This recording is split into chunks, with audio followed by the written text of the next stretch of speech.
റമദാൻ തുടങ്ങുന്നതിൻ്റെ 2 ദിവസം മുമ്പുള്ള ഒരു ക്ലീനിങ് ആണത്. ഡീപ്പ് ക്ലീനിങ് ഒന്നുമല്ല, ജസ്റ്റ് ഒരു ക്ലീനിങ്. ഇവിടെ ടൈൽസിൻ്റെ പണിയൊക്കെ കഴിഞ്ഞതുകൊണ്ട് തന്നെ ഒരുപാട് വൃത്തികേടായിട്ട് കിടക്കുന്നൊന്നുമില്ല. അപ്പോൾ എല്ലാ ഭാഗവും ഒന്ന് പൊടി തട്ടി ഒരു ഫ്രഷ്, നമ്മളെ വീട്ടിലേക്ക് ഇപ്പോൾ ഒരു ഗസ്റ്റ് വരുന്ന സമയത്ത് നമ്മളെങ്ങനെയാണോ വീട് നമ്മൾ വൃത്തിയാക്കി വെക്കുക അതുപോലെയുള്ളൊരു ഇതാവണം നോമ്പിന് നമ്മൾ റമദാനെ വരവേൽക്കേണ്ടതെന്ന് ഞാൻ ഏതോ ഒരു ഖുർആൻ ക്ലാസ്സിൽ നിന്ന് കേട്ടിട്ടുണ്ടായിരുന്നു.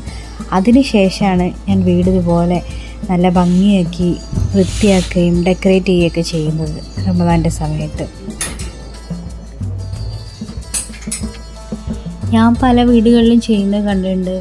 നനച്ചുകുളിപ്പണി എന്ന് പറഞ്ഞിട്ട് വീട്ടിലുള്ള എല്ലാ സാധനങ്ങളും എടുത്ത് കഴുകി പുറത്തിട്ട് ഉണക്കിയപ്പോൾ ആ ഒരു ദിവസത്തെ നമ്മളെ മുഴുവൻ എനർജിയും ടൈമും ഒക്കെ നമുക്കത് നഷ്ടപ്പെടുകയാണ്. അപ്പോൾ ചിലപ്പോൾ നമ്മൾ ളുഹറും അസറും ഒന്നും നിസ്കരിക്കാൻ പറ്റാതെ ഈ വൃത്തിയാക്കുന്നതിൻ്റെ പുറകെ തന്നെ ആയിരിക്കും. ശരിക്കും അതിൻ്റെയൊക്കെ ഒരു ആവശ്യം ഉണ്ടോ എന്ന് ഞാൻ എപ്പോഴും ചിന്തിക്കാറുണ്ട് കേട്ടോ.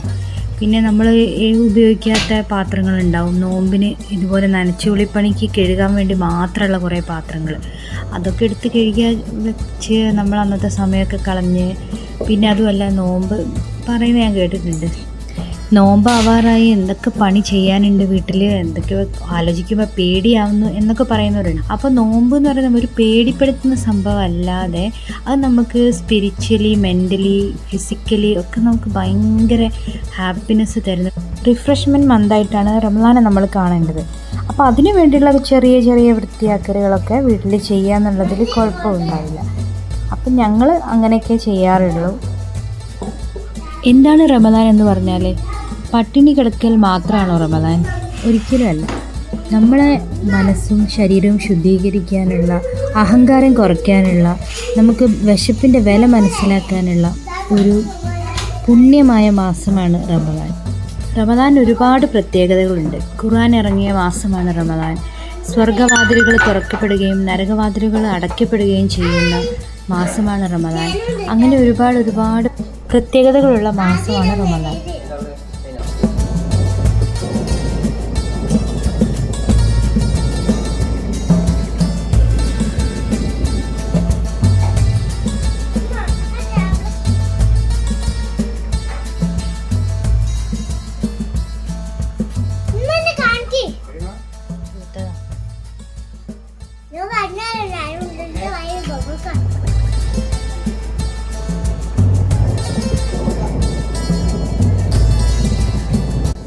അങ്ങനെ ക്ലീനിങ്ങൊക്കെ ഏകദേശം കഴിയാറായി. ഉച്ചവരെ ഞങ്ങൾ ക്ലീനിങ് ചെയ്തിട്ടുള്ളൂ, അത്രയും ഉണ്ടായിരുന്നുള്ളൂ. അത് കഴിഞ്ഞപ്പോൾ ഷെഫി ഞങ്ങൾക്ക് എല്ലാവർക്കും ലൈം ഉണ്ടാക്കി കൊണ്ടുതന്നു. അങ്ങനെ കുറച്ച് സമയം അതും കുടിച്ച് ഞങ്ങൾ സംസാരിച്ചൊക്കെ ഇരുന്ന്. ഇനി ഇത് റമദാൻ്റെ തലേ ദിവസമാണ്. ഞങ്ങളിത് വീടൊക്കെ ഒന്ന് ഡെക്കറേറ്റ് ചെയ്യുകയാണ്. ഒന്നുമല്ല, റമദാൻ്റെ ആ വൈബ് മൊത്തത്തിൽ കിട്ടിക്കോട്ടെ എന്ന് വിചാരിച്ചിട്ടാണ്. പിന്നെ ഒരു രസമല്ലേ ഇതൊക്കെ രാത്രി ഇങ്ങനെ കാണുമ്പോൾ.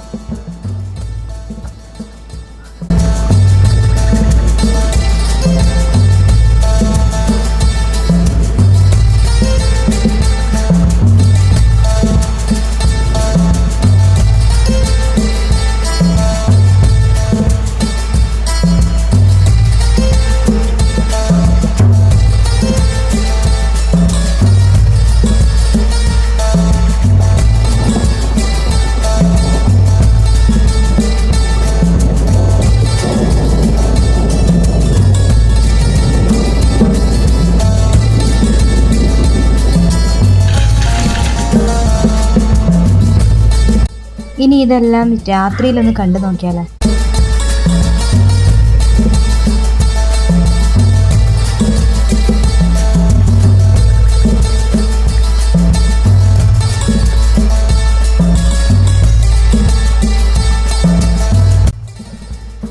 ഇനി ഞങ്ങൾ ഇന്നത്തെ ഫസ്റ്റ് തറാവി നിസ്കാരത്തിന് പള്ളിയിലേക്ക് പോവുകയാണ്. അപ്പോൾ ഞാൻ നിസ്കാരക്കുപ്പായം, മുസല്ല, അതേപോലെ വെള്ളം, ഒരു കുപ്പി വെള്ളം, അവിടെ ചെന്നവർക്ക് രണ്ടാക്കും വെള്ളം എന്ന് പറഞ്ഞിട്ട് നമ്മളെ നിസ്കരിക്കാൻ സമ്മതിക്കില്ല. അപ്പം ഞാൻ വെള്ളം എടുത്തിട്ടുണ്ട്.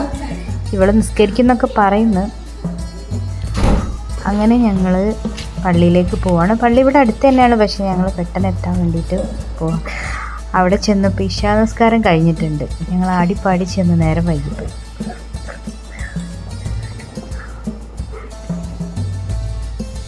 വീട്ടിലെത്തി ഞങ്ങൾ ദോശ ഉണ്ടാക്കി കഴിച്ച് കിടന്നുറങ്ങി. അപ്പോൾ ഇനി എല്ലാ ദിവസവും രാത്രി 8 മണിക്ക് ഞാൻ ഓരോ ദിവസം എന്താണ് ഞങ്ങൾ ഉണ്ടാക്കിയത് കഴിച്ചതെന്നുള്ള ഒരു ഹെൽത്തി ഫാസ്റ്റിങ്ങിൻ്റെ വീഡിയോ ഞാൻ അപ്ലോഡ് ചെയ്യുന്നതായിരിക്കും. എല്ലാവരും കാണണം. കൂടാനുള്ളവർക്കൊക്കെ വരാം.